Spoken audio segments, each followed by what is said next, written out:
Hello children. Today let us try to understand second lesson in political science, India's foreign policy. In this lesson we will learn the following points in this chapter: nature of Indian foreign policy, principles of Panchashila, non-alignment policy, disarmament, apartheid policy. Let us try to understand the meaning of foreign policy. The policy adopted by a nation while dealing with other nations is called foreign policy.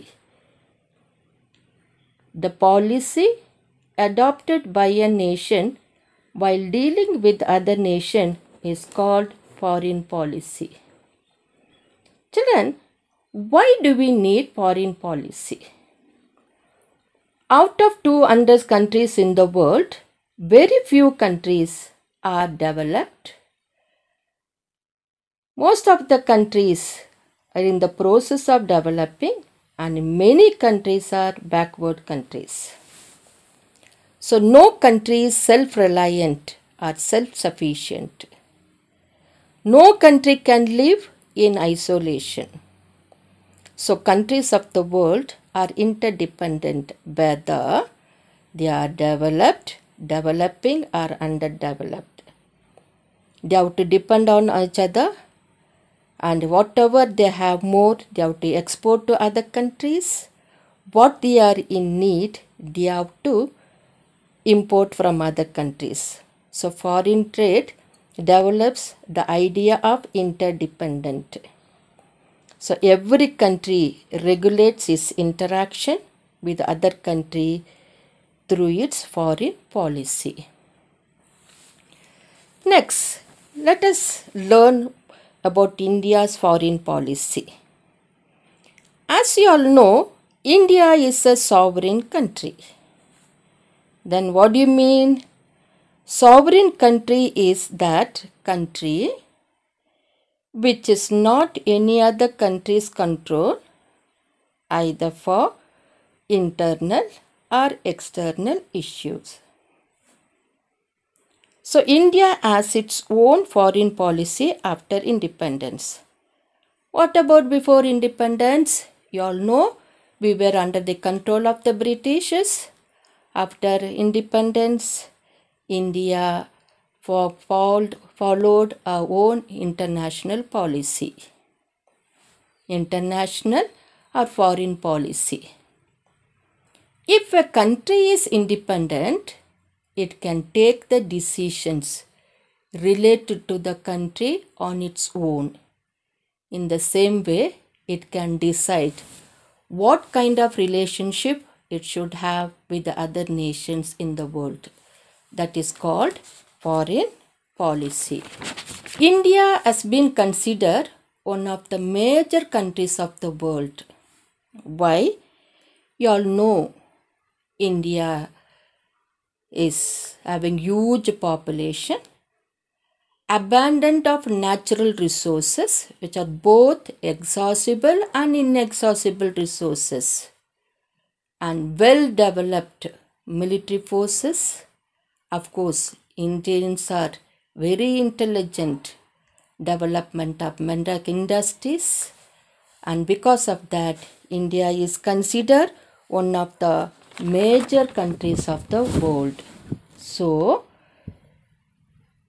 India is one of the few countries in the world who pursues their own foreign policy.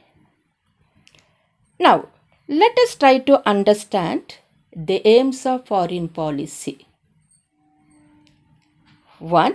National security and enriching national economy, spreading the cultural richness of our country in other countries by increasing the number of friendly countries and check the power of enemy countries, achieving world peace and coexistence. What do you mean by National security. National security is supreme. We have to think about security of a nation while dealing with other countries. India has concerns about every individual, whether within the country or outside the country. Always our government concern is people and nation. Second one is enriching national economy. Economic development is very important. So while dealing with other countries, we have to think about economy and steps should be taken to improve our economy. Third one, spreading the cultural richness of our country in other countries. Children, you all know India is known for its rich culture.